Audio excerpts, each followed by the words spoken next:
Welcome once again on my YouTube channel Import Export Advisor। आज मेरा ये video है एक बहुत ही फेमस इनको टर्म जिसे हम कहते हैं CIF।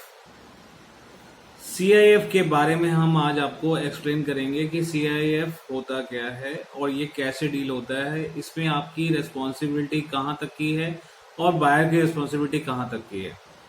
तो आज हम ये आपको बताना चाहते हैं कि एक्सपोर्ट और इंपोर्ट में यूज होने वाले CIF वैल्यू हम कहते किसको हैं। देखिए, CIF अपने नाम से ही पहचानी जाती है, कॉस्ट इंश्योरेंस एंड फ्रेट, ये इसका पूरा नाम है।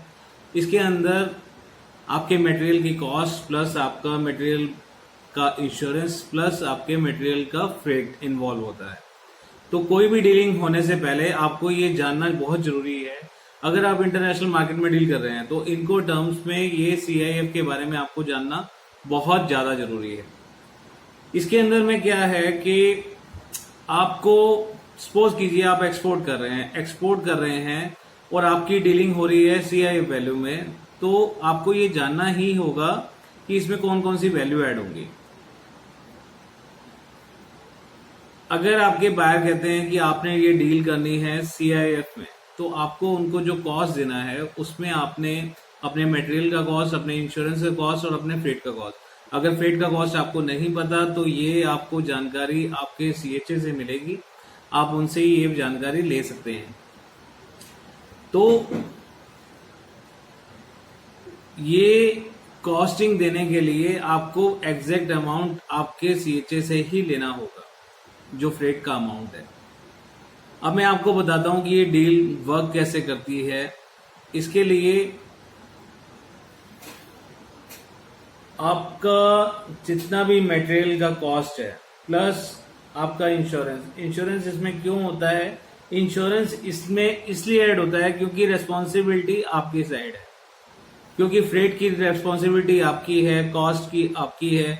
तो जहां तक का पोर्शन है, सपोज कीजिए आपने यहां से माल भेजना है किसी कंट्री में, लाइक डरबन या UK, न्यूयॉर्क, कहीं पे भी आपने भेजना है, तो आपको अपने कंसाइनी के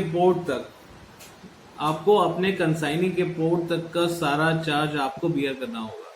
तो आपका मटेरियल यहां से कस्टम पोर्ट से सी पोर्ट से कंसाइनी के पोर्ट तक का ये सारा रिस्पॉन्सिबिलिटी CIF में ऐड होता है, चाहे आप एक्सपोर्ट कर रहे हैं तब, चाहे आप इंपोर्ट कर रहे हैं तब। अगर आप एक्सपोर्ट कर रहे हैं तो यहाँ पे आपके मटेरियल का कॉस्ट, आपका इंश्योरेंस का कॉस्ट, आपका जितना भी ट्रांसपोर्टेशन है यहाँ से सी पोर्ट तक का, वो सारा कॉस्ट प्लस आपका ओशियन फ्रेट मींस आपका जो भी फ्रेट अमाउंट है वो आपको ही बियर करना है, प्लस उसका रेस्पॉन्सिबिलिटी भी गुड्स का आपका, जब तक आपका फ्रेट उसमें इन्वॉल्व है तब तक की आपकी है।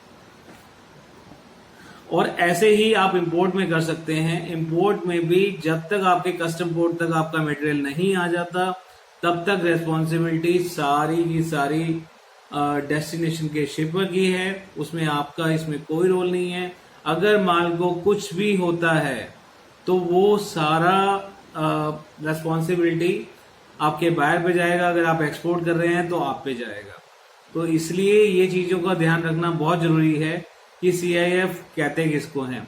तो यही हमारा आज मेन मोटिव था कि उम्मीद करता हूं आपको ये समझ आया होगा कि रेस्पॉन्सिबिलिटी जितना भी है ओशियन फ्रेट तक आपका है, यानी कि आपकी फैक्ट्री से लेकर जितना भी ट्रांसपोर्टेशन सी पोर्ट तक का लगेगा, कस्टम क्लियरेंस का लगेगा, वो सब आपको बियर करना है, plus sea port to consignee के पोर्ट तक का जितना भी फ्रेट का चार्जेस है वो भी आपको ही बियर करना है। तो ये है CIF वैल्यू।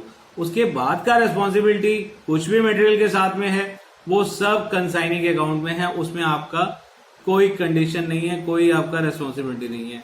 तो मेरी आपसे रिक्वेस्ट है, अगर आपने मेरा ये वीडियो अभी तक लाइक नहीं किया है तो प्लीज आप इसको लाइक भी कीजिए, सब्सक्राइब भी कीजिए और मेरे आने वाले जितने भी नए वीडियोस हैं उनके नोटिफिकेशंस आपको मिलते रहें, यही हम चाहते हैं आपके साथ में।